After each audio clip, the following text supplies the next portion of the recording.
Take a look in my game face. Ain't no stopping me. You know I'm coming in first place.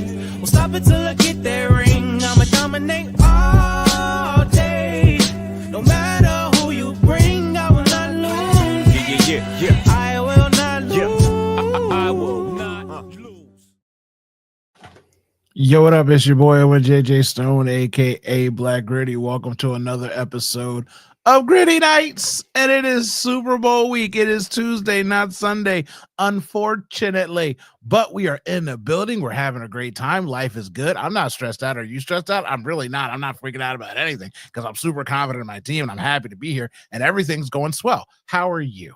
I hope you're doing great. And if you're not, you're probably not an Eagles fan. You're probably not a Philadelphia fan, in which case you suck. And I hope that life does a little bit better for you. But unless you're an Eagles fan, it probably won't because, like I said, you're either with us or you're against us. And if you're against us, then I can easily say, I don't care about anything that's going on in your world this week. I really don't.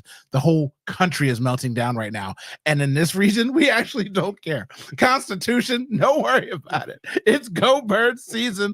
And I'm sorry that that's all I'm focused on. I know that you might need me for certain things. I know that the military's got certain things. But around here, all the Air Forces, the bases, everything, we all focus on Go Birds of Philadelphia.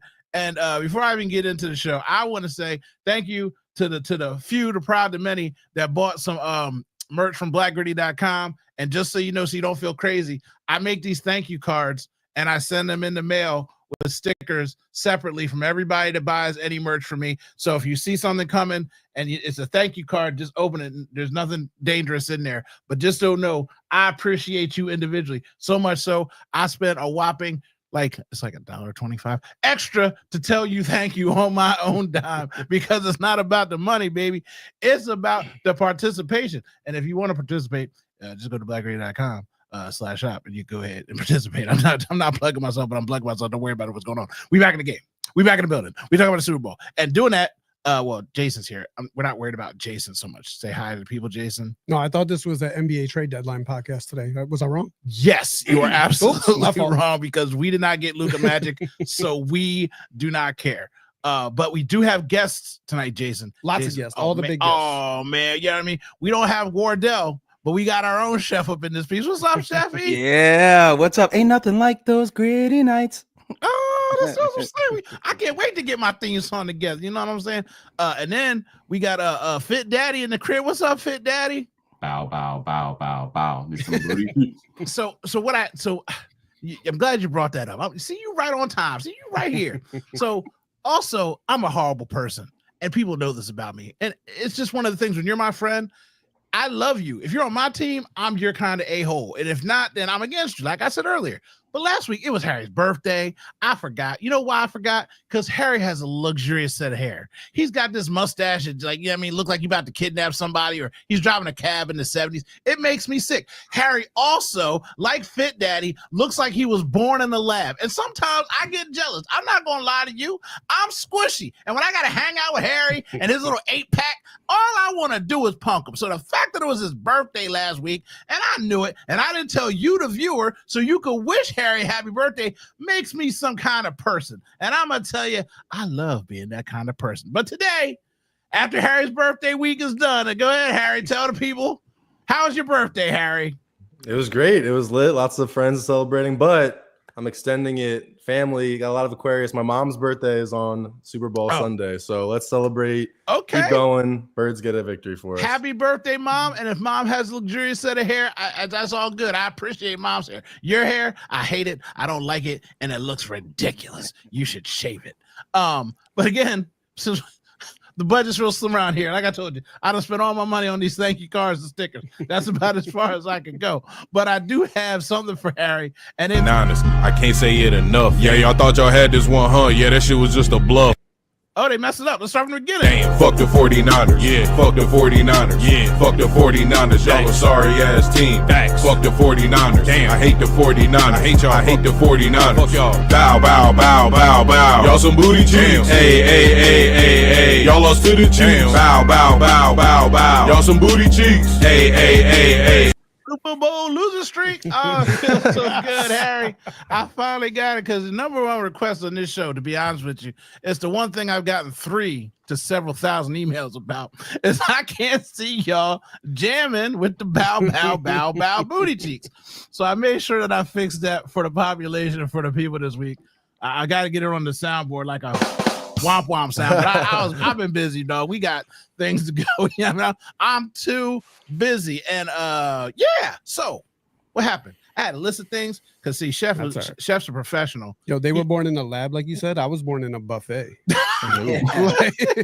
Just I don't know if you knew that, right? Like, I think I was born in the same spot. Dog. You know what I'm saying? I think I might have been born in the same spot. So shout out to the 78,000 people that are in here live right now. I know that Joel Embiid made his comeback tonight and he wanted to play a team without a center and dominate them and feel special about himself. And I know that's what most of you guys are watching because that's the only reason this room doesn't have 100 and something plus people in it already. So I expect y'all to come in after the game's over. But we don't care about Joel Embiid or the 76ers right now because we are going to Super Bowl. So Super Bowl vibe check.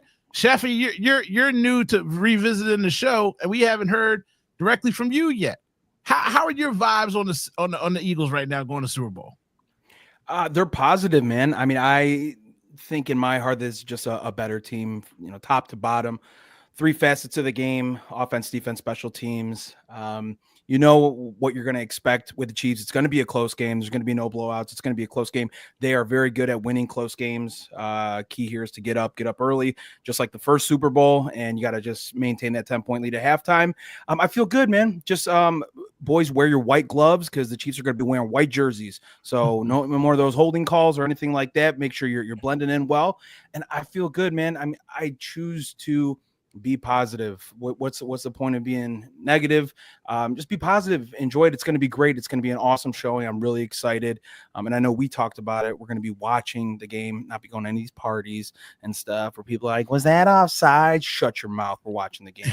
So we are locked in, dude. Locked in, ready for Sunday. So I'll talk about that real quick. It is like once you start getting let me not put myself in any kind of category.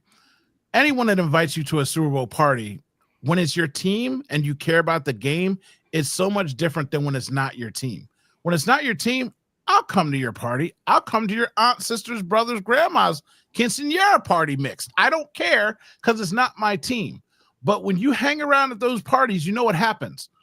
The dude that's never watched an ounce of football except for Super Bowl says, so what's the offsides? And you're like, bro, what? Like, I don't have the bandwidth for that conversation. Or you get the random wearing a Patrick Mahomes t-shirt and jersey guy that comes in and is like, oh, I love Patrick Mahomes. What's this? Is like second Super Bowl or something? And I'm like, oh, so you're not even a fan, but you're wearing this. So you're my sister's boss, so I can't kill you. Oh, okay. Yeah. I gotta go home. And he's yes, Pacheco, another catch. Yes. A $32 parlay, and you're just like, shut up, Richard. Okay. So I am partying solo, and I'm fine and happy with that. And life is okay. Fit Daddy, what happened? Big time. You know what I mean? You still back here with the common folk. Look like you got locked up in Guantanamo Bay. I mean, I love having you here. I mean, I appreciate you. I'm just trying to figure out which one of us is going to be the Black Power Ranger when you're here. You know what I mean? But I love having you here. Are you going to a party or anything? Movie, he was blue. Okay, so I'll be blue. I'm black, you're blue. Okay, I got it. All right. That's a little close to being spicy there, okay? A little close to being spicy, black and blue. Okay, now you're getting crazy. All right. So what are you gonna end up doing for the Super Bowl on Sunday? You hanging in the streets or you hanging home? Yeah. So I'm not gonna be in New Orleans, unfortunately. Some things kind of fell through, but I'm gonna be here. I'm renting the I don't know if you guys seen that Parker Pub. Yep. I'm renting that, so that'll be here. And I saw it's gonna be basically pouring here most of the day, I think. But yeah, so I'll be hanging here, neighbors, friends, and family. So I'll be watching the Birds win a Super Bowl here instead of New Orleans. Harry, what are you doing? I know you're already in the city, so are you planning to go somewhere in case you need to skedaddle down to Broad Street real quick? Or Yeah, I was staying quiet because y'all were talking all this shit on parties, and I'm like, I'm going to a party. So let me explain this. So 3 years ago, young and vibrant and 8-pack abs you are, Harry. I'm usually like, yo, I want to watch the game. I don't want to miss anything. I don't want to talk about the dip and stuff like that. I want to talk about the ball. So, but this place right on Broad Street, Crystal Tea Room, being hosted by a great group that threw a great event a couple of years ago. And it was legitimately, I don't remember a single commercial, but I remember every play and I remember raging in between. So right on Broad Street, everyone I went with last time said it would be the best night of our lives if we had won. So we're expecting the same thing. Got a big squad. We're all going to be locked in. TVs big as hell everywhere. We're not missing any offsides. No questions. I got it. No questions. Indeed. No questions. Jason, you're just staying at the crib? Nothing confirmed yet, but it looks like we're staying home. I also couldn't get the private jet to New Orleans like Fitdad. I know that fell through for him. So yeah.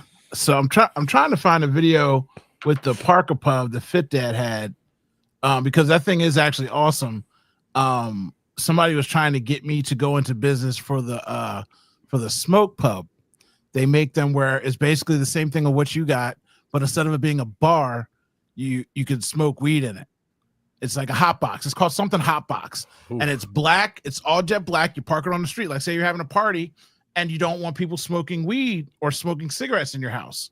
So they come out, they park the trailer in your driveway, in your yard, and it's got all kinds of filtration and vents that like suck the smoke straight out. So you could just sit in there. The same thing. Man, I wish I could find Fitdad's video, where it's basically just a trailer and it's got a bar in it. You know what I mean? You could have a couple drinks, but it's not about the drinking. It's more about the seating so that you could smoke, and then it vents the smoke out. And I'm like, man, the hot box sounds like it's a spot. You could turn the vents off if you want. But like, you know what I mean? If you're having a party and you don't want people smoking in your crib, you just send them outside to the hot box. And I'm like, man, that might be a good little business. Mm-hmm. Puff and pub. Puff and pub. Yeah, see, that's a good way to do it. I was wondering if you could turn the vents off for science purposes. Yeah, I'm trying. Yeah, let me see something. I don't know what I'm going to be able to see, but let me see something. After too much of that buffalo chicken dip, I might be hotboxing the wrong way. You know what I'm saying? Vents back on. Vents back on. Spin the turbines. You just got to walk outside for that. Just go walk outside. Exactly. Look. Don't let everybody don't let him back in. It's like Survivor. Don't let him back in here. You done messed up the whole flow of the situation we got. You're cut off on cocktail weenies, bro. There you go. So we're all gonna be, and I know, we all know E-Rock and stuff like that, and he's going to be at a bar a block away from Broad Street. And when we won in 2017, I was in Philadelphia, and it was amazing because I was in South Philly, but I wasn't near Broad Street.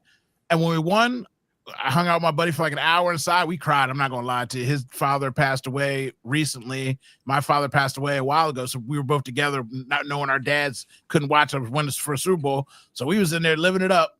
I walk outside and every street was full, no matter where you were in Philadelphia. It didn't matter where you wanted to go. Everybody was just outside of their house, having fun, having a good time. And so it took me almost 3 hours just to get close to Broad Street, to get to the bridge, to get out of the city. It took me 5 hours. And it was the best 5 hours sitting in the car, had the sunroof open, the windows down, everybody's singing. I wasn't really drinking, but I had drink. So I passed me a drink through the door window. Like it was just an amazing experience. So Harry, being in the thick of it is awesome. You know what I mean? But also got to be safe out here in these streets, especially, in light of what happened when we won the last time. But everybody knows I'm not going to talk about it. But yeah, it's just no matter where you are, if you're with good people and people you care about, it's going to be a great time. So one thing I want to talk about, Chef. Now, I don't know if you know this. Are you a pro cheater in professional sports? Like if you ain't cheating, you ain't trying, or are you you got caught cheating, shame on you kind of person? What's your vibe about cheating in pro sports? I do subscribe to the if you ain't cheating, you ain't trying. At least a little bit. I think we can I see a lot of it with Patrick Mahomes. Patrick Mahomes plays within the rules a lot of the time, but it's pretty shitty the way he does it, tiptoeing out of bounds, waiting to get those hits. And that's not really cheating. I love steroids in baseball. Come on, guys. Come on. Yeah, first down. I loved steroids in baseball. I think it's, when people talk, oh, steroids is cheating. I'll give you steroids. Take TRT for 3 months, do a cycle, and I'm going to throw you a 97-mile-an-hour slider and see how much it helps you. So, I mean, I don't like cheating, obviously, but there's elements within the game. I think you got to be kind of pushing your limits to find where that is. You can find it in baseball. You can find it in football. How close are we going to get to this holding? When you figure it out, you find the line, and then you can kind of toggle it from there. That's how I see it. What about you, Fit Dad? I like that. I mean, I think baseball is one of those ones where I'm like, just let everybody do steroids. I don't really care. Everywhere else is kind of just like same thing. Chef said it's just finding that fine line, and it's like, am I holding too long? Okay, well, let me. Did that count? And look at the ref, and I'm good. Okay, cool. So no, it's more of a just finding that fine line. But baseball is one of the ones where I'm just like, just let everybody cheat, because this game's got to get exciting again. Yeah. Jason is not to speak for Jason, but I'm going to try and keep it quick. Jason is the epitome of if you ain't cheating, you ain't trying. You get caught, it's on you, but he's not even mad that you got caught. He's more mad that you got caught. You know what I'm saying? Yeah. He's like, dummy. Am I right, Jason? Like, that's how you feel about it? I mean, Michigan was sending coaches to other teams' games on the sidelines and recording, but they still got the championship out of it. So who cares? Yeah, because he's a Michigan. He's a Michigan fan too, by the way. So who cares? Yeah. So who cares? Harry, how are you on cheating? I mean, I generally agree with you guys on the kind of the holding example is a good example for sure of kind of within the rules, but also as a boxing and MMA fan, there's so much corruption and so much cheating and grabbing fences and eye poking and kicking guys in the balls and the ref doesn't see it. And I'm like, that affects dudes' legacies and that really affects their money, because you don't make tens of millions of dollars doing MMA or boxing unless you're, Canelo or somebody like that. So I think I'm a little bit more towards the don't cheat side than you guys are. So Joe Montana is the greatest quarterback that ever blessed God's green earth. He won 4 Super Bowls. He's undefeated, and he did it with Jerry Rice, and he deserves all the credit. Tom Brady got caught cheating with Bill Belichick 3 times, and once they got caught cheating, they lost to Doofus McGoofus Eli Manning, so I don't want to hear about it. And now I got to deal with the red coats. Andy Reid, I love you, Big Red, but you stop eating cheesesteaks and now you're eating cheeseburgers, you punk Scooby McDoo, and you're out here with these funky movie refs, okay? You haven't had a holding call in any Super Bowl except for when you played the Golden Boy. That's something wrong, okay? I don't care what nobody say. I know that there's betting involved and all kinds of stuff, but it's just something. It makes me sick. So now we have to deal with everybody's talking about the refs. Everybody's losing their parlay. By the way, if you're losing your parlay, not betting on the Chiefs every week, you're also a moron, because I've made a lot of money on Moneyline Chiefs. You got to realize what's going on, people. You're stupid. Anyway, back to the program. Everybody's losing money watching these holding calls. The Texans are blatantly just blaming the refs and calling it out. Other teams are doing it. And so there's so much focus on it. Roger Goodell's getting asked. There's whatever this guy with his fake sports thing at media night, he's asking and getting under Travis's skin about it. Kelsey, he got under Mahomes' skin about it. Like, everybody's on edge now about these refs. So if there is cheating, because we have that whatever the dude ref name, he throws the most flags.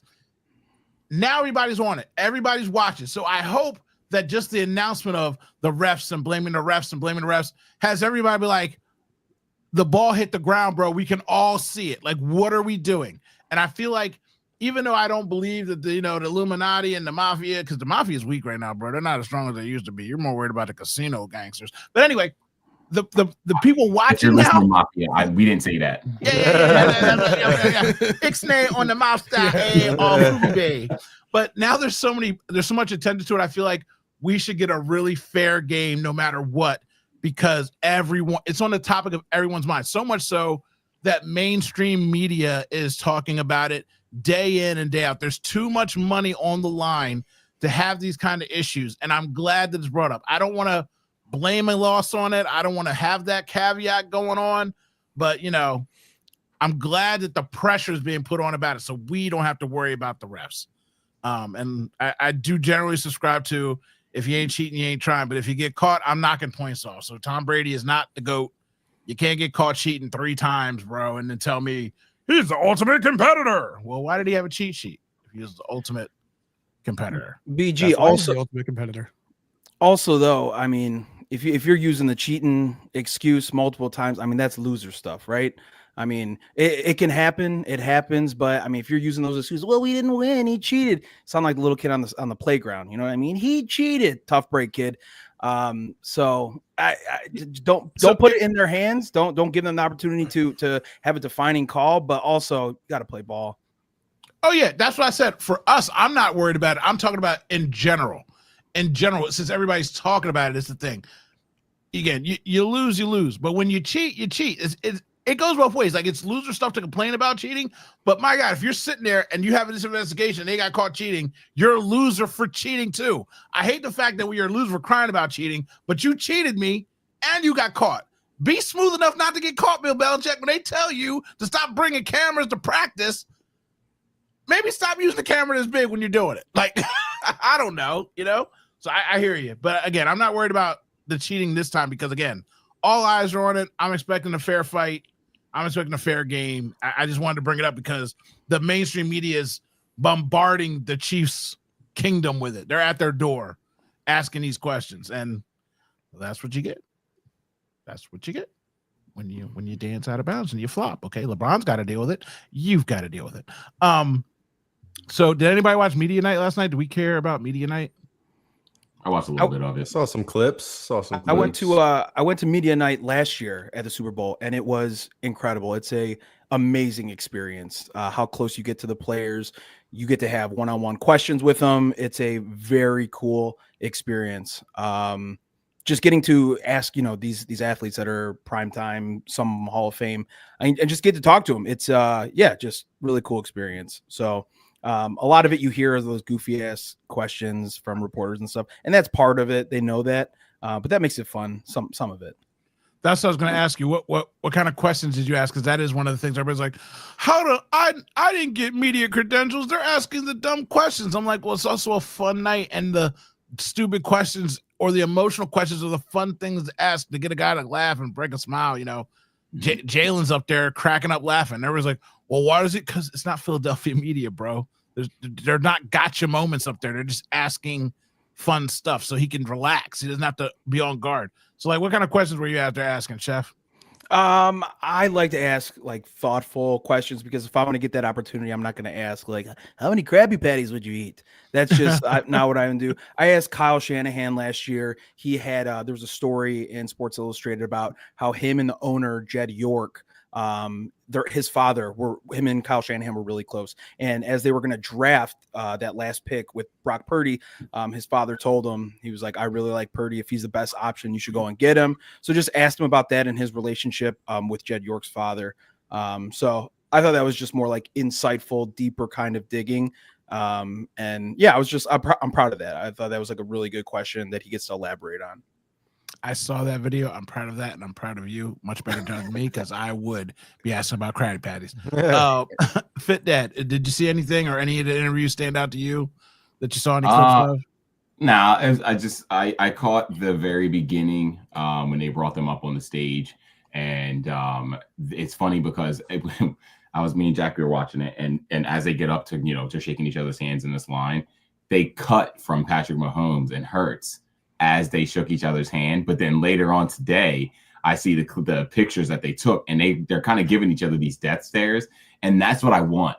Like, I want that. I want that hatred between the two of them to start building. And I want that rivalry to start building. But other than that, I mean, I saw some of the things they were asking AJ Brown. They were asking him about mental health. And I kind of feel him. He said something earlier in the week, or I guess it was last week, where he just was like, I just want to get to the game.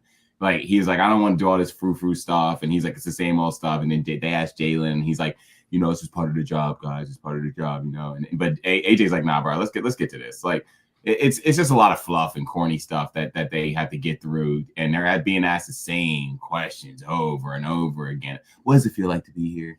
What does it feel like to finally get to that mountaintop? Jalen, and Jalen's like, good. Good. So it's first, before I get to the other guys, it's always nice when someone of my stature can go and be at the same level as a Fit Dad CEO and he sees and how he sees things go play out. Because I also saw that interaction with Jalen and Pat, and they did cut away from it because they didn't want us to know. But I did, I don't usually toot my own horn on my own show, but I did put out a video piece, and I did have to catch the audio of how it went down.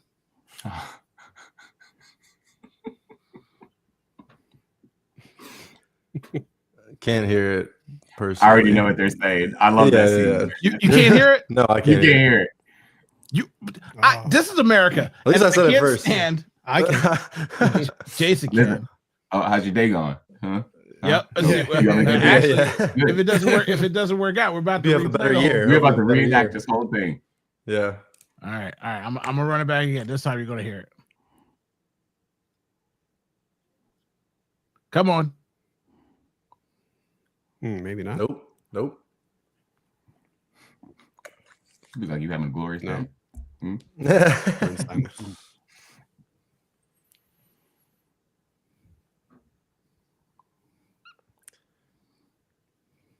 We still can't hear it. Just so you, I don't know if you know that already. I said that. You thought we could hear it this whole time?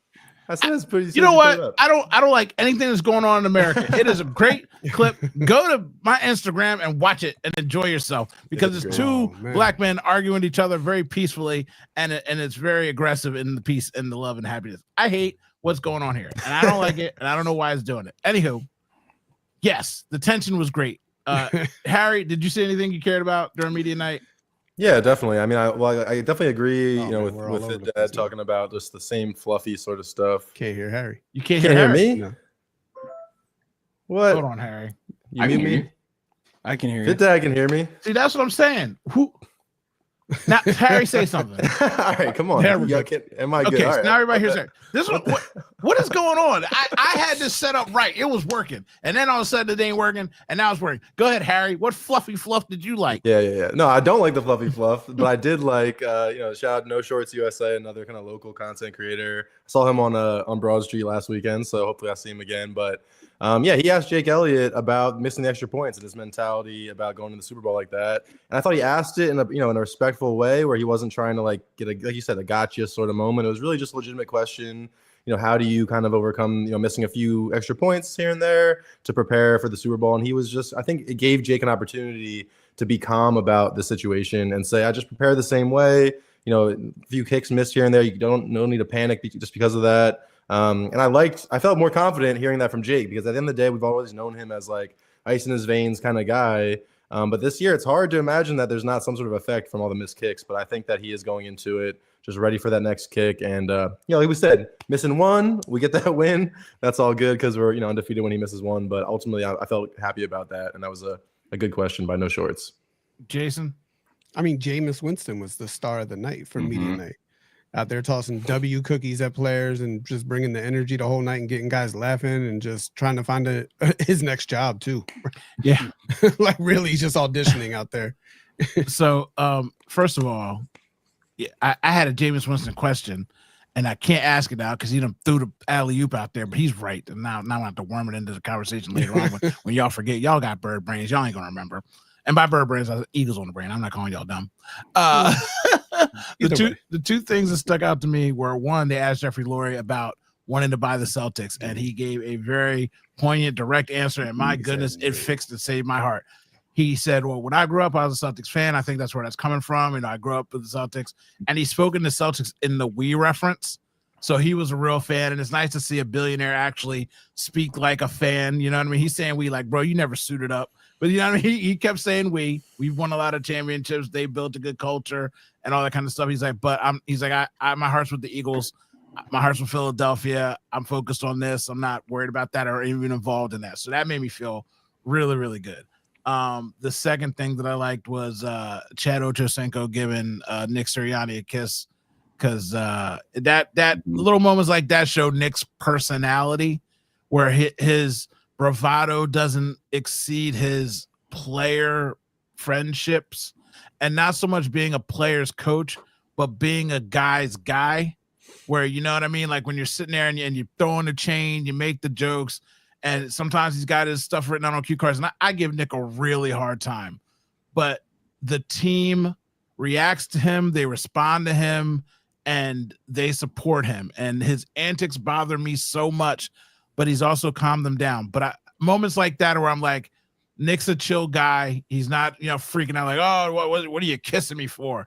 Because it's Chad, and Chad's a goofball, and it's what he does, and it's fun. There's no harm in that, and it's nice to know that the coaches can just be a chill guy too. So those are stupid little things to point out to me. Guys, we got a problem with football, though. First of all, before we have that problem, shout out to the 100 people that have come in to watch the show. I'm not going to shame you all for watching the 76ers, but I'm going to tell you I'm embarrassed for you. I know what you were doing. Hold on. I know what you were doing. Hold on. You can't shame them. I'm going to tell you why. Why? Yes, they should have been here listening, but Joel Embiid was back, and he won that game for them tonight. Okay. Really? Okay. And my buddy texted me saying he looks like Wash. I know we're mad at the Sixers, but he came in there in that fourth quarter, and he did his thing, and he got a go-ahead bucket to win the game, and he had a triple-double on his return. Yeah. So you weren't paying attention to the job at hand. You were focused on the game. So that's why you don't want the shame, because you're part of the shame. Shame. I thought he was taking notes for the next question. I was taking. Shame. I'm taking notes. Okay. Shame. And don't wonder why I got this foil. Shame. You're the biggest Sixers hater last week. Now you're back on the. I tell you what, to see, and that's why you should have shame, because watching this game is like having a porn addiction. You know you need to stop, and every once in a while you still be peeking at it. You like, oh hey, now it's been 2 weeks since I watched the Sixers game, and Joel's back. What Debbie does? Who Joel? I was curious. Yeah, curious. Okay, sock on the door and everything. I can't stand you right now. Anyway. Again, I appreciate all 100 of y'all hopping in with us, but I know what you were doing. I learned it by watching you. I know what y'all were doing. But anyway, we got a problem in the NFL, and I don't think that anybody can fix it. Does anybody here still watch the Pro Bowl? No. Any part of the Pro Bowl? Like, I don't even watch the interviews. I don't watch the highlights anymore. I watch the highlights. It's like reset. Highlights. Yeah. I mean, the flag football thing is, I think, a good addition. Like, just watching guys not try to play tackle football is like way worse to me. Again, I'm not seeking it out, but when I see the highlights of the little mini game stuff, I think that's as good as it can get, basically, for the Pro Bowl. So I do enjoy the clips I see, but I probably see them a week late when I'm waiting for some Super Bowl content. Harry's young, has hair and a mustache. We can't trust him. When's the last time you watched a Pro Bowl? Honestly, it was, I think, Friday night. I had it on. It wasn't the Pro Bowl. It was the I don't know. Terry Crews was there piping up the crowd. They were doing like diving catches. Drake May was like just throwing his stock all the way down. And he was like, oh, couldn't hit a target. So I just threw it on just because accessibility, dude. That's all I watch. It's either that or Lion King. So I watched that 47 times on Friday. So yeah, I threw it on. The last one I watched, I think, is when Jalen was in and they were doing the quarterback passing thing, and they're throwing into the zones and the stuff. I think that was the last one I watched. Jason, what's the last one you watched? Oh man, it'd been at least 4 or 5 years ago. I couldn't even tell you. Last time they played tackle, whatever they tried to do would be the last time I watched. Okay. Fit Dad, you out here watching? What's going on? I mean, I watched a little bit of it. I turned on the flag football just because it was like background noise. But other than that, it was like, I mean, even the skills challenges are so boring. It's like, I don't know. I'm not trying to watch these guys do somersaults into pits of goo. Like it's just stupid. Like just have them do it on Nickelodeon at this point. Yeah. So I think it's horrible, and the only way I think that they could fix it is because they're never going to go back to doing tackle anymore. These guys are worth too much money. The stars that are there are worth too much money. What I think they should do is move it from city to city that has a dome, since they don't do it in Hawaii anymore, and they should bring out the families and the players, and they should have a raffle that at the beginning of the year you enter for a package of 4 or whatever, and if you win the raffle, you get to go to the game. So each city gets a certain amount of people that they get to go, and then they just fill it up with fans. And instead of like doing all the challenges, it's almost like a petting zoo meet and greet where you just get to go down, take group pictures with people. to play mini games with kids and family members, and just make it an event for fans. Make it a fan event instead of the Pro Bowl. Like the Pro Bowl gets the stars there, where the fans get to see the stars up close in person. And like if you're, a star, a fan of like the Browns, and you want to see Myles Garrett, and you're like, oh, I'll never get to see Myles Garrett. Well, they're doing the thing in Philadelphia this year. You can try and get tickets. I feel like they should do something like that, because I don't know anything else that's going to make this any kind of better. Like, what do you think, Chef? BG, you're going to start seeing guys and be like, you have made the Pro Bowl. God damn. You got to go talk to those mouth breathers again. Exactly. Like, they do not want to go ahead and do that. I mean, you've seen professional athletes when they're at events, dude. A lot of them are very nice and kind, but when you are forced to do, like, you know how many weirdos there are in sports. The 55-year-old guy, oh, it's on my ball. They're just like, God dang it, dude. I got to do this again. You're not allowed to bring memorabilia. You just go and hang out and look at people. And again, you give the kids mini games. Don't make it creepy. I know we're creepy, but don't make it creepy. And I'm paying you like $250,000. And do you want that Pro Bowl check? The bonus that comes with being in the Pro Bowl? Shut up and get down there and take these pictures, Shohei. I gave you $700 million. I told everybody the way Shohei will be paying my money back is every Saturday we don't have a game, he'd be on that field for 8 hours. I'd have 200 people lined up with like team photos. 200 people in, Shohei picture, out. 200 people in, I'd pop $100 a piece for that. That's $2,000 a pop, and I'd have them run it 40 times every Saturday. I'm getting my cash back. So don't tell me, Shefty, it's a petting zoo out here if I'm the owner. Don't let me own nothing, boy. Don't let me own nothing. The Dodgers already recouped 25% of that contract this year alone from Shohei. How about that? See, this is why I'm the Chef. That's why I'm see. Wow. I put little baseball thing on here, and I was trying to give him a little caveat, and he's already making it worse for the thing that I want to talk about later by giving stats and facts. This is a sickening place. See, Fitdad, this is why I have you on, okay? All you do is make jokes, and we have fun, and we talk about how bad the other team is. This guy comes in here raining on my parade, ready to go. And that's right. Like what? What are we? If anything, I was backing up your point, saying, yeah, you could recoup that even faster. I mean, look at the opportunity that already happened, So all right, that's take it that way. All right, good. You're right. You're right. See, he's a father. See, he knows how to. He placated me, but I like the way that sounded. So that's a dad move right there. You know what I mean? Get me from stop crying. So yeah, we can't fix the Pro Bowl. Pro Bowl sucks. Okay. Quickly, the NBA is going trade crazy. Everything and everyone is on the move. Harry. Quickly, Luka Doncic to the Lakers for AD. Do you care? Are you happy? Does it matter? Are you mad that the Sixers got Paul George? Like, tell me how you feel. Oh my God! Obviously, I'm mad the Sixers got Paul. Yeah, of course I'm mad the Sixers got Paul George. That's neither here nor there, though. But I listen. In terms of passionate hate I have for teams, the Lakers are pretty close to the top. Besides the Yankees and the Cowboys. So I definitely am not happy that the Lakers just got Luka Doncic for the next 10. I mean, probably not more than 10 because he's going to be out of here. We know that. But yeah, it sucks. And it's also the work. No, it's just like he said he wasn't going to play long. You know what I mean? He said that already. But I was just going to say, let's listen. The Mavs, that's the worst trade in history because you didn't shop this man around the league to get 10 first-round picks, and another good player. I mean, just singling out the Lakers to do this trade. I mean, yes, maybe they'll win more now, but they're investing in 32-year-old Kyrie, 32-year-old, Anthony Davis also injury-prone. Kyrie's injury-prone. Like, makes no sense, and it's sickening. And all the Mavs fans on Mavs Reddit that are just like, selling the tickets and this, that, and the third. I'm like, man, what is going on? So at the same time, LeBron's not going to have the ball in his hands as much, or maybe he will. So I'm curious how that's going to work out a little bit. But yeah, terrible trade. And it's like, I feel sick for the Mavs, honestly. But also the Sixers could have traded. I would have made that trade too. Trade Maxey maybe even for Luka. I mean, I love Maxey, but come on now. There you go. If you ain't cheating, you ain't trying. Jason. Makes no sense. Yeah, if the Mavericks wanted an injury-prone big man, call Philly, right? Exactly. We got the right guy for you. I mean, how did the Lakers keep getting these teams to just trade guys to them without negotiating with anybody else in the league? It's the second time it's happened now, and it just doesn't make any sense, right? Like, how could you not call and get the best deal for your team? Just like, I'm just going to call just the Lakers, even though they don't have any draft picks to give me. They don't have really any good expiring contracts. They don't have anything, but that's the move I want to make. Fitdad, do you know why they make that deal? I don't. Chef, do you know why they make that deal? I don't watch basketball, but I would imagine. Oh yeah, that's right. You're not the basketball guy. Yeah, but I would imagine it's got to be something else behind the scenes, right? Because it's so egregious that I don't know. Right?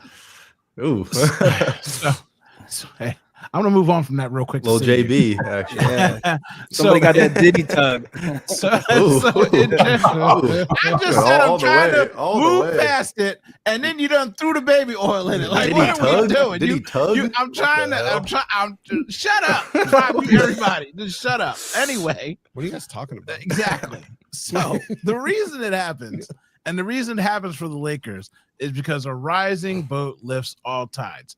When the Celtics and the Lakers, who are like the bigger franchises in the sport, are good, it matters. They have the most eyeballs, they have the biggest market, they have the best glitz and glam. So they also have a lot of power, and they know a lot of people, and they schmooze. And guess what? When you go out to Milwaukee to go hang out on a night, it's boring as fuck, okay? When you go out to LA and they take you to them clubs, I saw, you know what I mean? I've seen some stuff.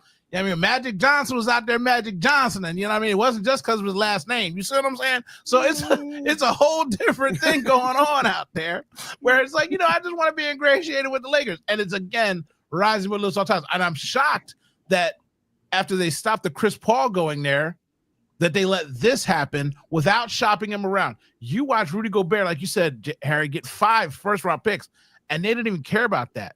And how much do you have to hate Luka Doncic? You hate Luka Doncic so much. Now, Fitdad, I don't know, and again, Sheffy, I know you're not like into basketball, but this is what generally happened. He was up for a supermax of $365 million. Now he cannot get that supermax, so he's losing out on $160 million. Okay? Then he goes to Los Angeles. 39% state tax, where he was in Texas with no state taxes. So you not only lost 165 off the dip of your chip, you're now losing another 39% on the chip that you about to get. Whoo, daddy! I tell you what, I mean, what did Chris Rock say? I'm not saying you should have killed it, but I understand. Like, once somebody taking that much of your money, whoo, daddy, that's a problem. So it's bad for the league. Everyone keeps talking about this trade like the Mavs lost out on this. The Lakers, I know, Harry, I know you're big basketball guy, but I've never been a Luka fan. I don't know what it is. I think his work ethic is terrible. He always comes in every season weighing more than he did the last season. And to be honest, I actually think the Lakers are going to lose out on this trade, because not only is he now in LA, one of the biggest party cities in the country, the man still isn't in shape. And they showed a clip of one of the games where he was just behind he as a defender, he was behind every step of the way. And I think the GM was just like, I don't feel like dealing with this anymore. I don't feel like dealing with it because we aren't advancing where we need to advance, and he's not getting us where we need to go. I understand he's probably a top 5 player in the NBA right now, but at this point, he was like, we might as well just get rid of the dude, because I ain't paying him that kind of money for him to come in out of shape every season. I mean, they did that with Joel Embiid, and look what happened with this.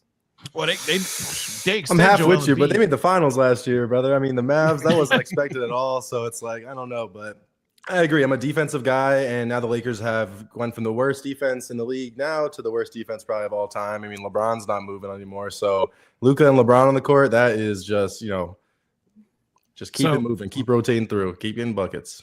So, Chef, what's a crazy lopsided trade in baseball that you can remember off the top of your head? Oh, real quick, I was going to say, BG and Jason, I was scrolling through stuff today, and they were like, Luka, he's so fat. And I'm looking at Luka, and I'm like, yeah, he's so fat. Yeah. Everyone's like, he's so slob. Right? Slob. And I'm just like, yeah, he's super sloppy. Meanwhile, he's like 6'5", and you're just like, yeah, my bad. I'm over here with a ring. I'm over here with a ring light. Oh, it's perfect. Why am I sweating? I'm just adjusting the light. Why am I sweating?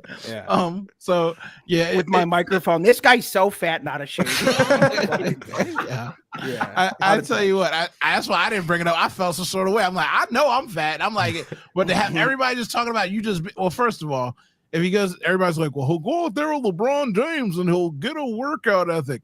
That's the part that was pissing me off that everybody kept saying. I'm glad you brought that up, because even D Wade will tell you. D Wade's like, it was like the second year of hanging out with LeBron where I'm like, you know what?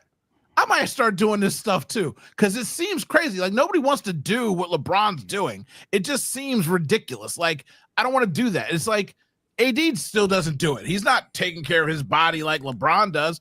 And the one person that I know takes care of their body in a weird way is James Harden. James Harden lifts before games, after games. He's in the strip club lifting weights. Like I'm like, bro. What are you doing? He's like, man, I'm eating all these wings and stripping and dipping, so I got to stay in the gym. Like he's one of those gym rat people because he's built like that. But like LeBron is not going to rub off on people like that. Like I said, like and Harry Shaffer said, like when I said about Dwayne Wade, it's not like Dwayne Wade was never not in shape. It's not like he didn't work out and do whatever. But he was saying he's like the way this guy was eating. He was like, I was like, that's like crazy. And then he started doing it. And he's like, I do feel better. Like I can see a difference, but nobody wants to do that. So I don't know if Luke is going to be all of a sudden eating salads and fruit kale. And he's like, I just lost $200 million. I'm not paying $10 million a year to have my body look like a pasty LeBron. It's not going to happen. It's also not possible. Real quick, I was just gonna say, LeBron. Listen, I'm director of training for fitness clubs, and like I see his training videos. He's doing some bullshit, bro. Like LeBron is like on his knees on a medicine ball, holding 2 weights above his head, doing 3 reps, and I'm like, no range of motion on the squats. Come on now, like he's just a freak of nature. That's not rubbing off on anybody. That's just luck. Hey, whatever you say about the Lord, about the Lord, he was blessed. So yes, you're right. That's enough of our Sixer talk. Enough of our basketball talk. We're going to the Super Bowl. Actually, we're in the Super Bowl. We're there. We're not there because we're regular people, and we're very sad and jealous of people. And I'm semi-jealous of Sheffy because he got to go last year. But Jalen Hurts has been so criticized, dissected, and just dunked on by every single corner of media and fandom.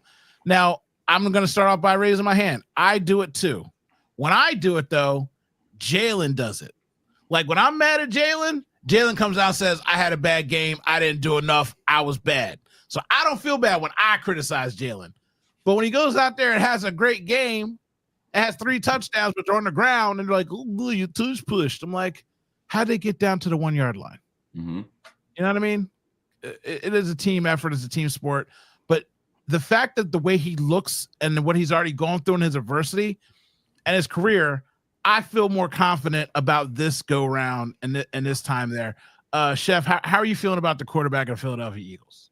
Bro, I don't know if you know, but like I am a Jalen defender till the day I die. Like I love me some Jalen Hurts. I think he's a leader of men. I've said it before. He's a very strong, godly guy. He's quiet. He's got, you said, nursery rhymes and scripture. He's always spitting out, and like those are catchy and fun. But he is so criticized. And for a guy who has, and you know what I mean, I love stats. So I mean, no other quarterback has won more in the past 3 years than him besides Patrick Mahomes. Like the guy wins. That is the only stat that should matter. You shouldn't get criticized and berated because you have weapons. When has that ever been criticized? Like, oh, yeah, the team had a lot of good players. Yeah, no, duh, dude. That's the point of the team, to roster a good team, to invest in the trenches on offense and defense, and giving a great running back opening lanes, getting him to the second level very, very easily. So he gets criticized for having weapons and not throwing enough. They have an amazing running back. So I pray, like, I just hope when he gets this Super Bowl, there really can't be any more hate against him. Okay. Because he did it. He's been there twice. He's accomplished that. So I just, hope it dies down, because I don't know how you can hate Jalen Hurts. It's just like, it's like if you don't like, oh, I don't like dogs, but what's wrong with you? Like, dogs are great. Like, how can you not like Jalen Hurts? So that's my little rant. Sorry. You're all good. Fit Dad. He's winning the Super Bowl. Are they going to let him go? Are they going to bend the knee to Jalen Hurts when he wins the Super Bowl? Who's that? The media? Yeah, everybody, the fans, the people. Everyone's going to. Everybody's going to. He will be Mr. State Farm from now on. He will be Mr. And then Nick Sirianni will be from Baruski. Jalen Hurts will elevate himself after this, because he finally will shut up the critics. And then all of a sudden, you're going to hear the second he wins, this is what you're going to hear. He just wins. He's won on the high school level. He's won on the college level. He's now won in the NFL level. And I knew he could. It was just it was more of his belief in himself is really what it was. And that's why we were so hard on him. We always believed in him.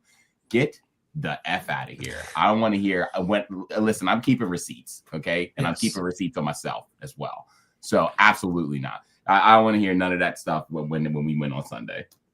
So today on our local radio station, I will not say the name of the show, but in the afternoon show today, they were still talking about if Jalen has done enough, what could he do? He has to do this. He has to do that. And I'm like, what are you talking about? You've already lost the argument. We're at the end of the season. We're in the Super Bowl. So saying what he needs to do and what he should do and what he doesn't do, and if he doesn't do this, they won't win. You've said that all year long, and now we're in the Super Bowl. Like, when do you give it up? Like, when? I know you got to talk on the radio 4 hours a day, 5 days a week, and it's hard. But those people brain rot a lot of people listening in their truck and in their car to say, well, Jalen Hurts still doesn't do this. Yes, but we're in the Super Bowl. So now it's like all he has to do is keep doing what he was doing, right? Mm-hmm. We want to get the wins, right? Like, I don't understand. So I don't know, Dave, if they will bend the knee, because I feel like they'll just move the goalpost. And Jason, they're going to say, they'll say it was Saquon won the Super Bowl, not that Jalen won it, is what they're going to say. He was carried. Yep, they'll definitely say that. No matter what he does, people always move the goalpost further back, then they spin it around and put it behind them, and then put it over to the left. Like, it's always moving for him, no matter what he does. It happened to Alabama. He was winning there. Then Tua came in, and then it's happening in the NFL still. And look at Tua. I mean, again, I don't like to do that, but it is the caveat of look at the reference he gave Tua in that game, getting benched. Mm-hmm. And he was the first person to run out on that field and congratulate his brother because his team above myself. So every time they sit there and say, Jalen Hurts doesn't talk, he just hates everybody, I wish he'd have fun. You don't watch the games. He has fun. He can't have fun with you sitting at this podium, because when he smiles, you're going to say he's soft. When he laughs, you're going to say he's weak. When he says, I don't like that, you're going to say, see, he's picky, he's high maintenance. No matter what he does. So now you get stone-faced, killer Cam, Jalen Hurts all the time. So Harry, after he wins the Super Bowl, can we start fighting people when they say something bad about Jalen? Can we just smack them? I like the way you phrase that, because I agree with you guys that there's still going to be people making excuses, or not excuses, making reasons why Jalen's still not great. But listen, he's going to have a Hall of Fame case starting if he wins the Super Bowl. Look at his stats, like Sheffy's saying. I mean, look at all his stats, not even just the winning. Look at his touchdowns, his turnovers, his completion percentage, his passer rating over an extended period of time compared to Lamar Jackson or Patrick Mahomes. I've seen enough side-by-sides this year, Josh Allen, to know that he is comparable, if not the same or better than these guys over the last several years. And he's beat them too. And he's beat them in the regular season, and now will be in the playoffs too. So it's one of those things, 2 Super Bowls in 4 years, winning the second one, again, against all odds. There'll still be maybe 50-50 split of people fighting and defending, but guess what? We're going to hit him over the head with a bust one day. And that's what's going to happen, if he wins the Super Bowl. You know what's going to – I can already see it. Okay, so let's say they win the Super Bowl. Right. Are you coming up with the excuses that they're going to say? Well, I'm coming up with the excuses for next season already. I'm coming up with the power rankings before the season starts. There's going to be some jerk off that has him in the bottom 10. Okay, and they're going to be making excuses because, well, you know what? Yeah, they can absolutely get back to the Super Bowl again, but it's going to be on Saquon Barkley. It'll be on what he did, and it'll be the offensive line. It'll be everybody, like you just said, Harry and Jason. It'll be everybody except for Jalen Hurts. So I can already see the Nick Wrights and the whoever else is of the world who are making excuses for why he won't be, just because they want to hopefully be right at the end of the season is what it is. And they typically aren't. Which one you got? What you got, Shefty? I feel like you got one in the chamber. What good excuse? He does. Oh yeah, defense. I said defense. It'll be Saquon and defense. Like, they had the best defense. Okay, we all know defense wins championships. So like you said, it's going to be Saquon. We had a career Hall of Fame season and blah blah blah. They're going to talk about Saquon and the defense. So that's what I was thinking too. So it's also a funny thing where Myles Garrett asked for a trade out. This is one thing I hate about Philadelphia, because Howie does and can make moves, but he never makes that move that you really want him to. Howie's like a thief in the night. You don't really see it coming. But it was like, oh, the Eagles could get Myles Garrett. It would. I was like, okay, I get it. But did anybody see Max Crosby's tweet last week? Mhm. He said, "I will be a champion," and then he had an eagle and a diamond emoji. And I'm talking about now Max Crosby. Now here's the thing. Talk about a guy that fits in Philly, right? Yep. Talk about a guy that fits inside the exciting tidy whities. I'm just saying, if you wanted to have, you know what I mean? If you wanted to have the white Wakanda Panthers come out here, they can form like a crystallized Voltron as far as I'm concerned. You know what I mean? Throw Will Shipley in that piece, and we almost formed a unit out here. You know what I'm saying? I'm like, who Johnson? Shoot. So yeah, can you imagine that? The exciting whites with Matt Cruz. Oh my god. Yo, let me tell you something. It writes itself. The exciting whites will be the exciting white wolves, because that dude would just come out there like yeah, I mean, he come out there like one of the wolves out of Game of Thrones. You know what I'm saying? Like, man, look, I know everybody loves Myles Garrett. I love Myles Garrett too. I don't know which one of them is younger, but I tell you what, I thought about when he put that tweet out. I'm like, you give me Max Crosby with the baby rhino. Oh my God. Oh my God. The albino. So I'll make the argument for why they should go for Crosby over Garrett. And Garrett more than likely isn't going to come here. I mean, there's a chance, obviously, to how he's in there. But Max Crosby plays every down, and he's 2 years younger than he is. Could you imagine Carter and him playing every day? Dude, this is the thing of it's nightmare fuel for QBs. Are you kidding me? Bro, we would break offenses with those two guys. So we have to on the anchor of Fit Daddy make that a leading charge after we win the Super Bowl, so that it gets loud enough to people to hear it, because it's not being talked about that he put an eagle and a diamond and he said, "I will be a champion." Like 2 years younger, he's got the motor. And you know who he hates more than anybody else? Patrick Mahomes. Ooh. He hates Patrick Mahomes. So get him on this team at all costs. Oh God, that I don't even care if that Listen, I don't care if the defense carries them at that point. That defense will be one of the most prolific defenses in the NFL if you get Max Crosby. And that if those D-backs keep playing the way that they do, listen. It's over. Vaughn knocking people out. Like, no way. The kids calling you, Chef? No, I just heard dogs barking. Okay. Got those dad ears, dude. Fit Dad knows what I'm talking about. Dad ears. There's a disturbance in the piece. So yes, they're going to move the goalposts. They're going to change the narrative. And I just want to start out with Jalen, because we all are Jalen guys. And a lot of people, even if you're not a Jalen guy, you have come around to being, because again, all he does is win. He's 80-22 since he started as a freshman. He's had 9 different offensive coordinators every single year throughout his whole career. And any quarterback will tell you, which is so strange that all these third string guys like Chase Daniels don't bring it up. Having to learn a new offensive system every year sets quarterbacks back, and it doesn't for him. He's still putting up 10+ win seasons, and even in his rookie year, they went 500, and that's a commitment to him, because that was the only time that he had 2 years of coordinators, and even then it really wasn't 2, because Nick was in charge playing Madden. So Saquon Barkley, I want to ask you guys a question that's outside of the range of the Super Bowl, but it starts with the Super Bowl. He has 40 yards to get to break Terrell Davis's all-time rushing record for a single season. Terrell Davis also won Super Bowl MVP that year. He is a Hall of Famer. He is a 2-time champion, and he is a soft legend. A lot of people don't bring his name up when they talk about running backs. They don't put him in the higher echelon of everything, but he deserves to have it. I say that to say no 2,000-yard back has had a back-to-back 2,000-yard season. I'm going to start with you, Dave. Can Saquon Barkley in this offensive line, after all this heavy lifting, come anywhere close to 2,000 yards next year? Yeah. Yes. Chef? Yes. I mean, what tells you that it can't? Mm-hmm. You're running it back. Okay. Harry? Absolutely. Jason? Yeah, let's do it.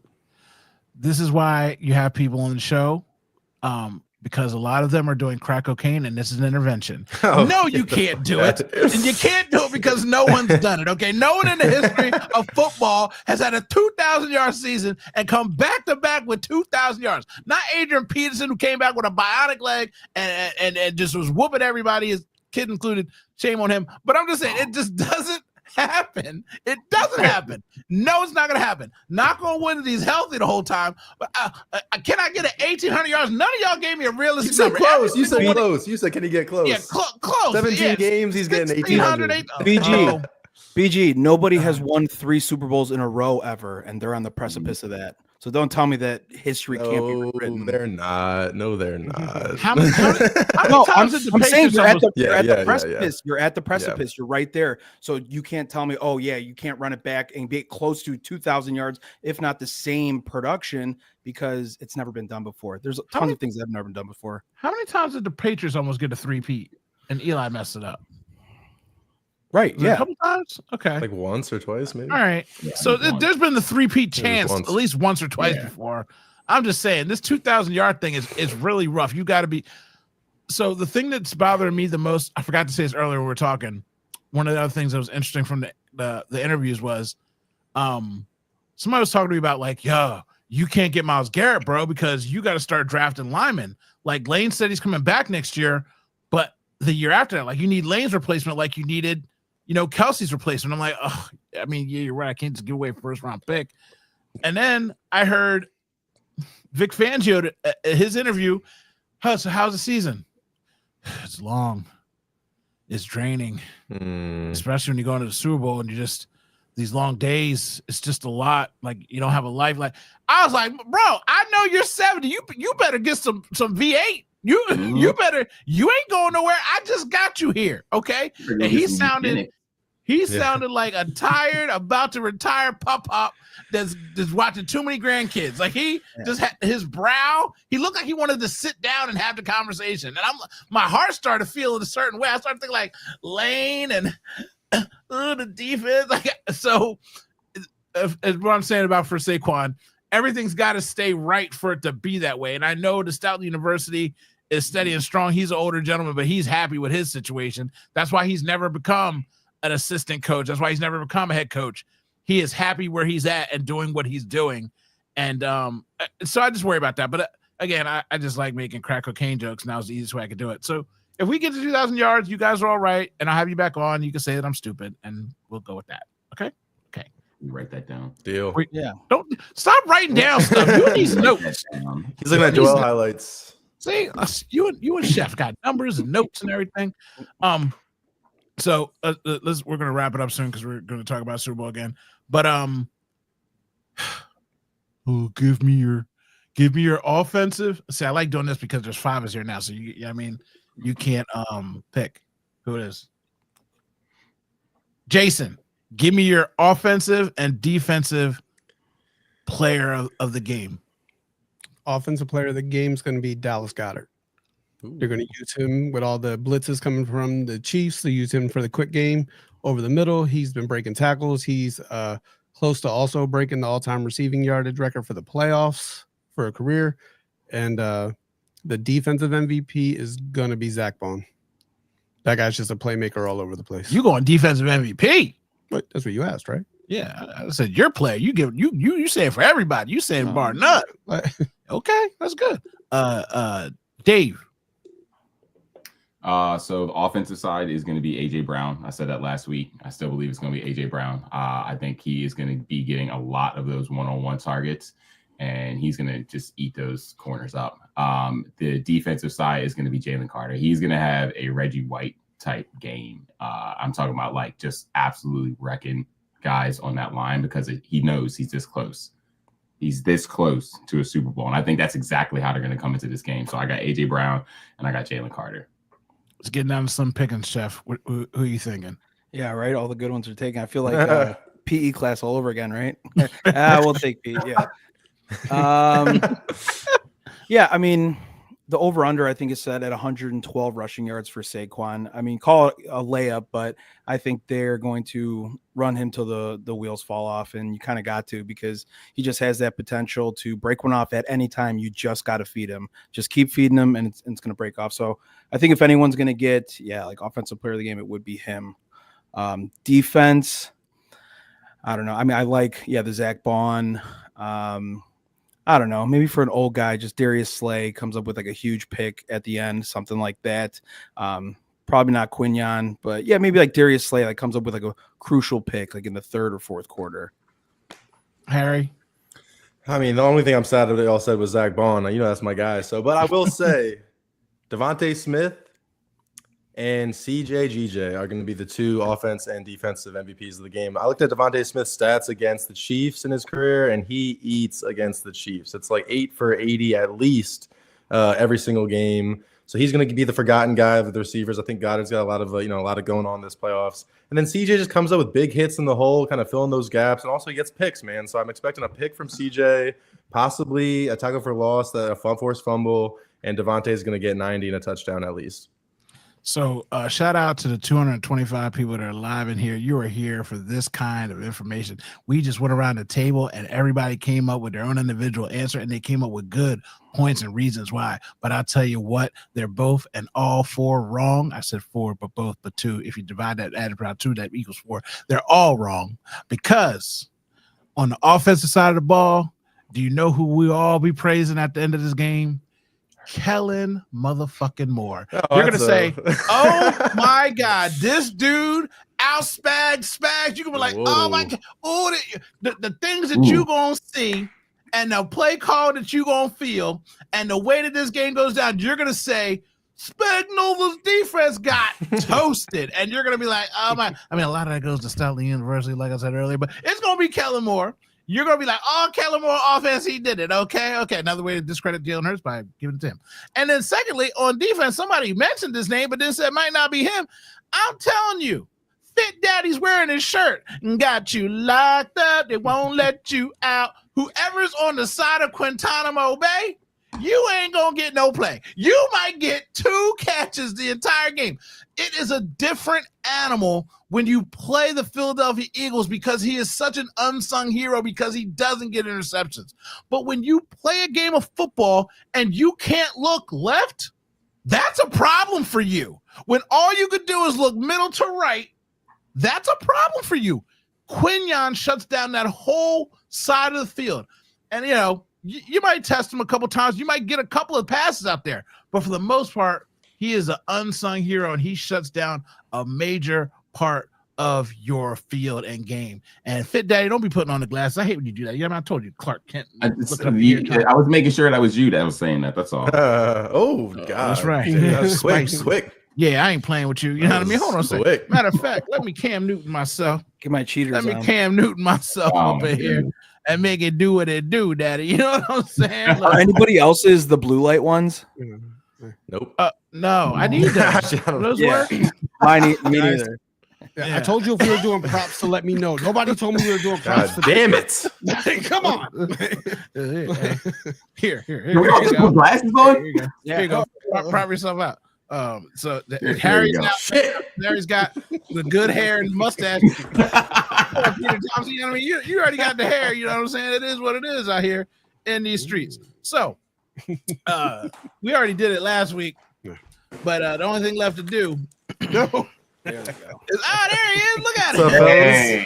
From the top ropes. It's Harry Harrison. You know what I mean? So, Chef, I'm gonna sneak this in for you. Nobody else is listening. It's just you and me talking. All right, cool. And you said something crazy about the Dodgers and recouping their money. Aren't the Dodgers ruining baseball? No. They simply have an owner that wants to win. Every other team can defer money. You only defer money because it devalues your franchise. And if you have no intention on selling your team, then you should absolutely do that. The Dodgers have so much money from the Guggenheim firm, and $5 billion of that is allocated to the team. It comes down to owners that want to win and pay for players, and owners that don't. Everybody can defer, dude. It's not just, the Dodgers. It's about being creative with your money. And the best teams in baseball do it. That's why usually the top 10 payrolls are the best teams in the league. I don't like chefs because you know stuff. I like to go off of emotion and the way that I feel. That's my whole brand. Yeah, and they also have the most pressure on them now. You have to win. And baseball has the most parity out of any other sport. 2 teams that were in the wild card made the World Series 2 years ago. So there's a lot of parity in baseball. There's a series being played. It's not just one game. So yeah, I don't like excuses for that. Spend money. All right. Anyway, back to your normal race credit program. Damn. Guys, can you hear me now? Did I unmute you guys? Hope you're not down and upset like I am, but I got a little bad news there for a second. Had to take a quick pause. Back to the business. We're winning the Super Bowl, and it's such a good feeling. It's such a thing where last time we played the Chiefs, I was fan happy about being in the Super Bowl, but it was I didn't love the guys as much as I did. Like we had to get what's the guy's name? Ndamukong Suh. Like we needed to bring other people in, and Cox was a little bit older. Like I didn't have the longs and the certain kind of glue guys that just made it fun for me.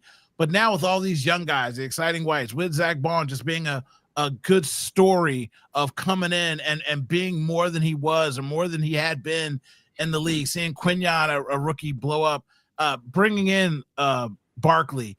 I'm just excited. So, Jason, what's got you feeling the most confident about the win? Because we all got the win going. We'll give a score at the end again just to have it. But what's got you feeling the most confident about the game? Why do you feel so confident that the Eagles are going to win? Because Jalen Hurts wins games. That's why. Put it on a T-shirt. That's it. Jalen Hurts wins. Put it on a T-shirt. Oh, speaking of T-shirts, you can go to blackgritty.com /shop blackgritty.com and you can go get yourself George W T-shirt. I got a Rio's Blood on the Grass T-shirt. People have been buying them more than my T-shirt. Maybe feel some sort of way. That and the Baby Rhino. Everybody wants a Baby Rhino Jalen Carter hoodie. I suggest you get yourself one so you can feel like a boss today. I appreciate you and I thank you. And again, you get a silly card and stickers from me because I feel like people deserve that when they go and spend money on stupid T-shirts that we support our teams and people with. Harry, what are you excited about? What are you most confident about with the Birds, with the game? I'm most confident about the defense, I would say. Again, I think we all kind of talk about the defense at some point in the show, but for me, it's just, again, they tackle, man. We talked about this last week. They tackle so well. They've been taught, Nick came out and had a press conference talking about, or like maybe, some sort of media appearance talking about how, some video guy got him all the, Peanut Tillman punches from his entire career, and they watched every single one and kind of worked on that. And we see it in the games, and we talk about these guys coming out with one hand like this, right? And not only that, they're kind of sticking their arms out ready to embrace people because they're wrapping up and they're forcing fumbles. And I just think that is something that is so ingrained in the team that's so important. And missed tackles, we see it all the time, loses so many big games or big momentum kind of shifts in games. So I'm thinking the defense is going to be tackling hard, forcing fumbles, forcing turnovers, because nobody turns the ball over until they play us, and that's going to happen again with the Chiefs. Chef, you started to show off with a very calm and serene take on your confidence in the Birds. So what has you feeling that way? What has you so relaxed in your victory with the Philadelphia Eagles? I have to piggyback off of Harry here and say the defense. There was a stat over the last 3 weeks. The turnover ratio, the turnover margin is 22-2. I was like, that is incredible. 22-2. When fumbles hit the ground, they're on top of it. Getting turnovers, interceptions. So that's a jarring stat that they are turning the ball over at an incredibly high rate, whether it's interceptions or forced fumbles. Dave.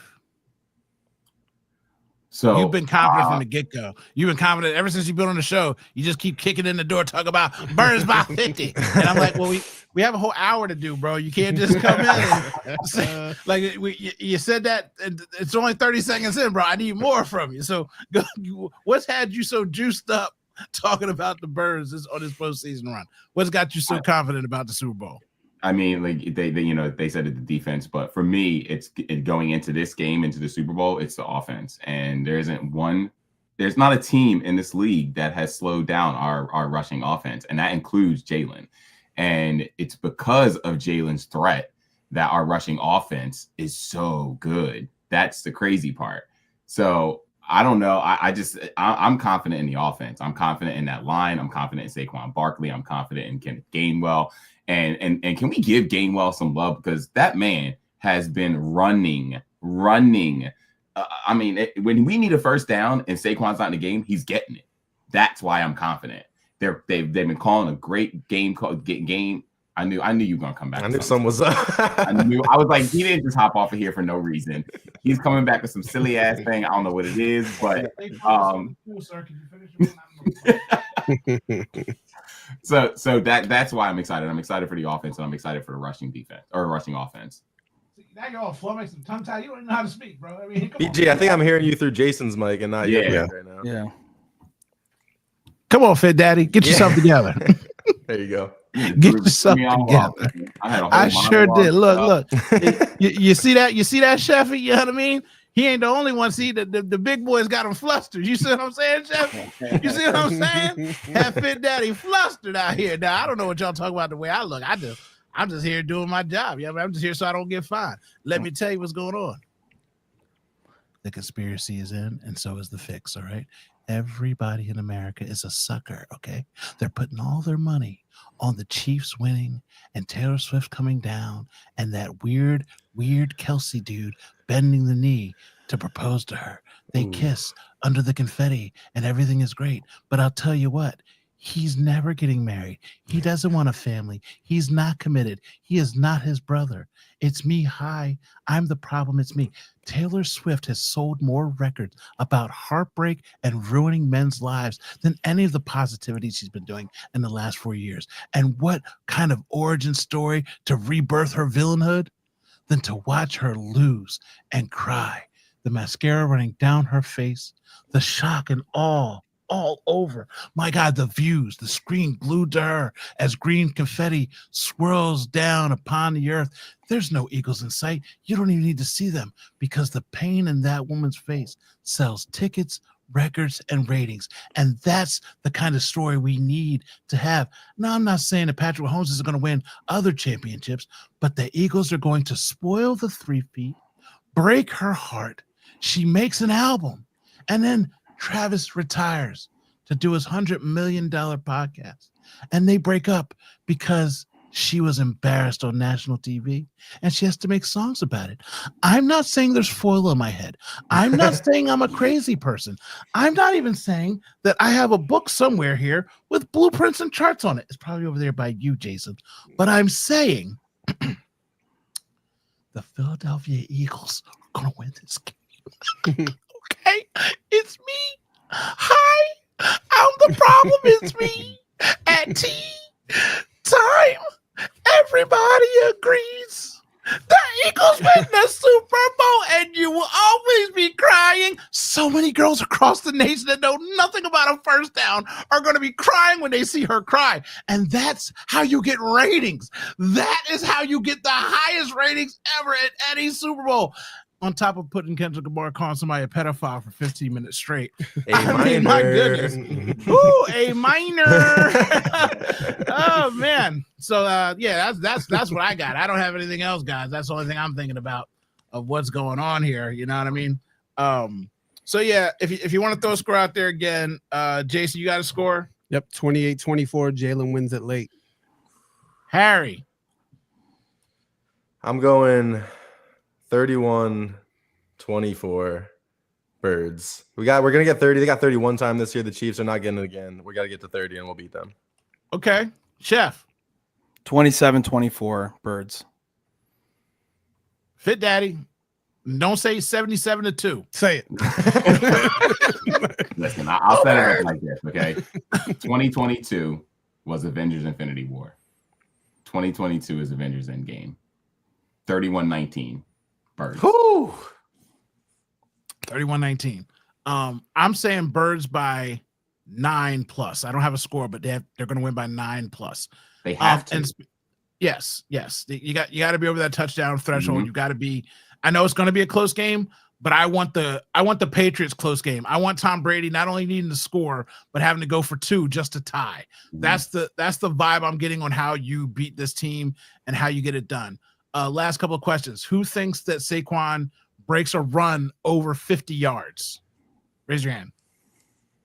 For the audio listeners, that is all of us. And it's so funny because Nick Wright said that the Eagles are not going to be able to run on the Chiefs, even though Cook ran for 85 yards and had a 33-yard long run. But they stopped, and they did all of that in the third quarter. They did most of that damage in the third quarter when they actually decided to start running the ball.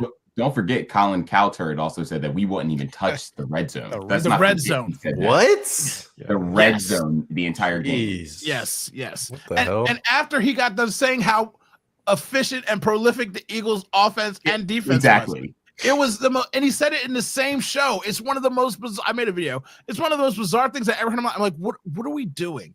Okay. Want a good rushing stat? Go ahead. The Chiefs are 24th in the league in yards per carry against 11 personnel. So when the Eagles got 3 wide receivers out there, their defense is 24th in the league. Wowzers. So that works in the Eagles' favor. They're much better when it's 2 tight ends. So Calcaterra probably shouldn't be out on the field much. Especially because our wide receivers right here blocking. Mhm. Put big Voltron Wilson out there. Johnny Wilson. Secondly, speaking of, hold on a second. Oh, where'd Black Gritty go? Saquon Barkley, SB, Super Bowl, super birthday. It's his birthday. Who else's birthday is it that day? Cooper DeJean. Cooper DeJean. Okay. Vince Papale. Yeah. Hold on. Yeah, Vince Papale. I was getting there. See, I got the flow. Don't be ruining my flow. You said who? You Vince said Papale. who? I did say, just don't talk to me when I'm talking. And my to you. I'm mama. asking And my questions. mama. Let's go. I'm crazy. Oh, and Mom Dukes. But Yep. wait, who is the second person y'all said? See, my math is messed up. Cooper. Cooper DeJean. and Saquon. Yeah. Their numbers are 33 and 26.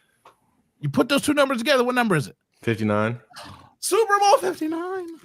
Oh, super birthday, Super Bowl. And he did say Vince Papale, right? Okay, Vince Papale. And my mom was born in 1959 as well. Oh, It's just see, a- Mom's is in there whoa, helping whoa. out. Okay, we should have sent Mom to the Super Bowl. Okay, Yep. and Vince Papale, I didn't read the book, but I'm saying in the movie, he's out here. He got left by his wife. That was the first Super Bowl when they broke up and things was bad. He was in the struggle, and then the cute chick comes down from New York and gives him the confidence to help turn his life around. He goes out there and signs up for the team because he wanted that blonde chick who was winking at him.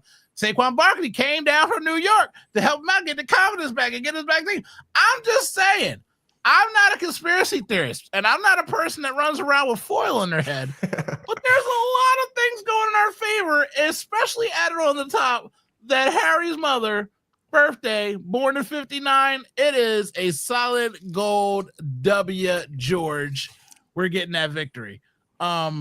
Thanks for watching, everybody. We appreciate you. Oh, that was gonna be my last question. My other question, I can remember that. Now it's ruined anyway. Who's your favorite player in sports, Sheffy? Player in all of sports. All the sports. Who's your favorite player? Kyle Schwarber. Kyle Schwarber. Yeah. Schwarbombs. Yeah. Harry. I know God. it used to be. I mean, Dwayne Wade. Is that you're gonna? Where you No, think? it's still Dwayne Wade. I was gonna say Yeah. Joel was. Oh, Joel. was I mean, like I said, no, but I know Dwayne Wade is your favorite. Yeah, Okay. D Wade's my OG childhood, and yeah, that's. Oh, but I'm gonna say sleeper, maybe all time for me is Rafael Nadal. I love Rafael Nadal, big Nadal guy. Jason, I'll say Bryce Harper right now. thank you for choosing me. Thank you for choosing me. I might have to say thank you for choosing me, Saquon. If he was a Super Bowl, I'm gonna have to I think I gotta bend the knee on that one. But for right now, thank you for choosing me, Bryce. Fit Dad. All time. All Peyton time. Manning. All time Peyton Manning, but now All time is Maxey. different. Yeah, I thought we were doing now. Yeah, all time is No, no, Sorry, okay. now. Yeah. Now is Tyrese Maxey. All time. Okay. Yeah, Chef, who all was your time favorite over here. all Kyle time? Schwarber, all time. I wasn't gonna knock you. I didn't even make fun of you. Yeah, I was The heart like, was what the impressive. heart was. I wasn't even gonna rip you. I thought it might be a Cubs thing or something. I didn't know. Yeah. Who is your favorite all-time player? Yeah, probably be Sammy Sosa and Derek Jeter. Ooh. I like both of them. Okay. So As a child, for- like that's who I looked up to. yes. So I bring that around to say my favorite player of all time is the GOAT of all GOATs. It is LeBron James. When he was birthed, we were all blessed. But that being said, Jameis Winston, man, I love this dude. Like ever since he got into that like crab scandal, and I didn't watch college football. Everybody knows I was against college. I didn't watch college. But when I heard that, I'm like, so you've never had a friend that worked at Wendy's and hooked it up with an extra thing of nuggets? You never went to Taco Bell where your cousin's sister's brother worked there and they hooked you up with 2 extra gorditas? Like, why are you freaking out about this dude getting these crab legs? It's not a big deal. And then when he got to the league and I heard his voice and I heard his speeches and the way he talks, and he's just so goofy and happy, and he's so corny. And I call people corny, and I rip people all the time. I rip athletes, I rip people all the time. I make fun of people. But he's so corny, it's genuine. He's what RG3 thinks he is when he looks in the mirror and says the things that he says. He is genuine, and he is a delight, man. He is just a ball of fun and joy. And I wish he was my 3rd string backup after Tanner Tom. I just want him on my team. Jameis Winston, other than you, LeBron James, thank you for being birthed, is my favorite player. I love Jameis Winston. When he said, "Oh, we went out there and ordered up snow, overnight delivery from Amazon, and we ordered a W," and they do. I'm like, come on, Jameis. Come on, yeah, with your crab leg loving self. Oh, man, I love that dude. And he was doing a promo last week for the Super Bowl, talking about, come on down, buy 1 crab leg, get 1 free. I'm like, now see, that's the kind of stuff I'm talking about. That's the kind of joy I like.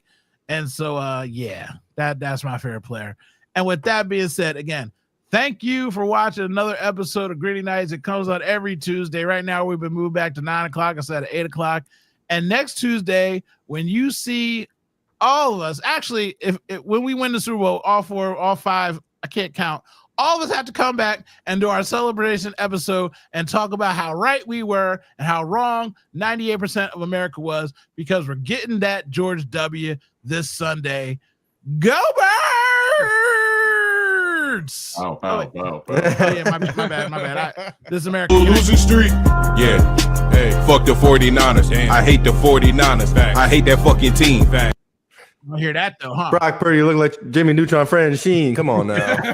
Damn, fuck the 49ers. Yeah, fuck the 49ers. Yeah, fuck the 49ers. Y'all a sorry ass team. Thanks. Fuck the 49ers. Damn, I hate the 49ers. I hate y'all. I hate the 49ers. Fuck y'all. Bow, bow, bow, bow, bow. Y'all some booty cheeks. Hey, hey, hey, hey, hey. Y'all lost to the Chiefs. Bow, bow, bow, bow, bow. Y'all some booty cheeks. Hey, hey, hey, hey, hey. Super Bowl losing streak.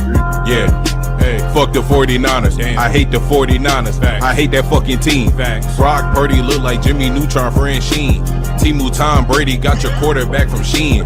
Why I hate that team so much, where can I begin? Damn, fuck George Kittle, bro, he look like Ben Franklin. Damn, fuck Brock Purdy, bro, he look like Ronald Reagan. Damn, fuck Debo Samuel, bro, he look like the baby. Damn, fuck the 49ers. I can't say it enough. Yeah, y'all thought y'all had this one, huh? Yeah, that shit was just a bluff. And I ain't trying to hear what you gotta say about my team. Cause we both went home with the same amount of rings. Facts. Bow, bow, bow, bow, bow. Y'all some booty cheeks. Hey, hey, hey, hey, hey. Y'all lost to the Chiefs. Bow, bow, bow, bow, bow. Y'all some booty cheeks. Hey, hey, hey, hey. Super Bowl losing streak.